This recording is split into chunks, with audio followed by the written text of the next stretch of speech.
Hello and welcome again. It's me, John Sandell, and today I'd like to continue the modal verbs with you. In the previous lesson, we spoke about the introduction to modal verbs and the difference between modal verbs and normal verbs. Okay, just to repeat, the most common modal verbs are can, could, may, might, must, ought to, shall, should, will, and would. If you didn't catch it, it was in the previous video, Modal Verbs Part 1. Okay, let's continue with the different uses of modal verbs. The first use is probability. Okay, the possibility of something happening, probability.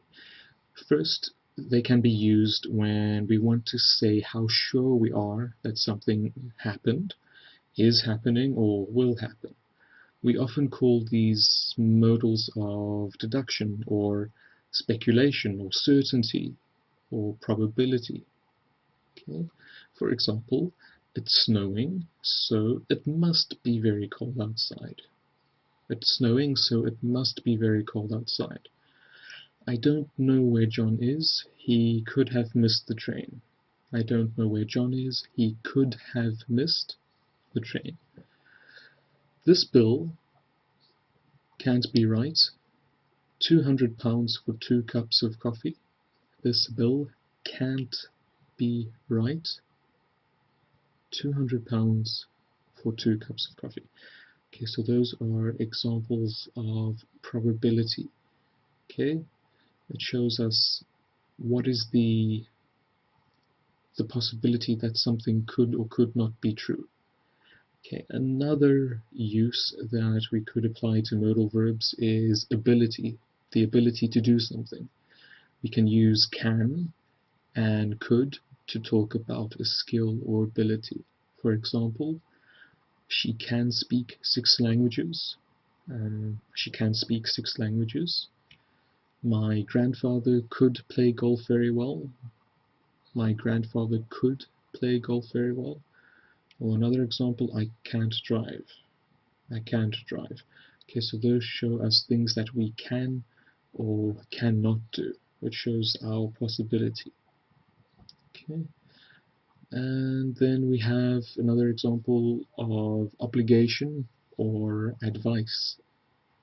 For example, we can use verbs such as must or should to say when something is necessary or unnecessary, or to give advice. Some examples I can think of are children must do their homework.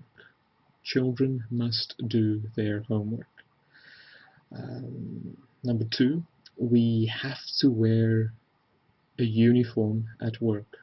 We have to wear a uniform at work.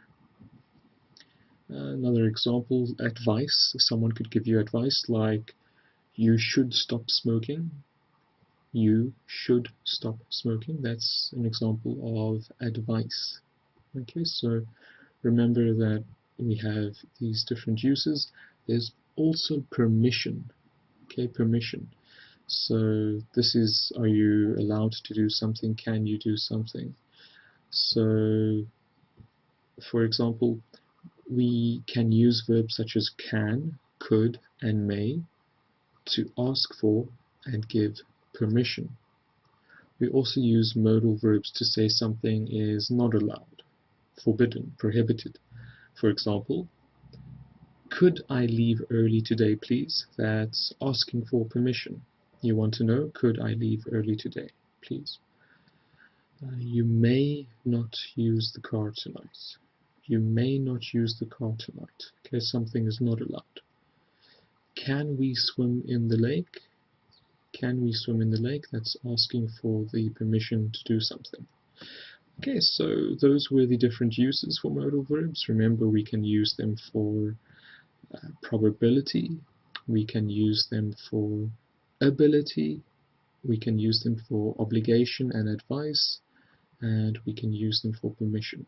I hope this was useful to you, and I look forward to our next lesson. See you next time. Bye.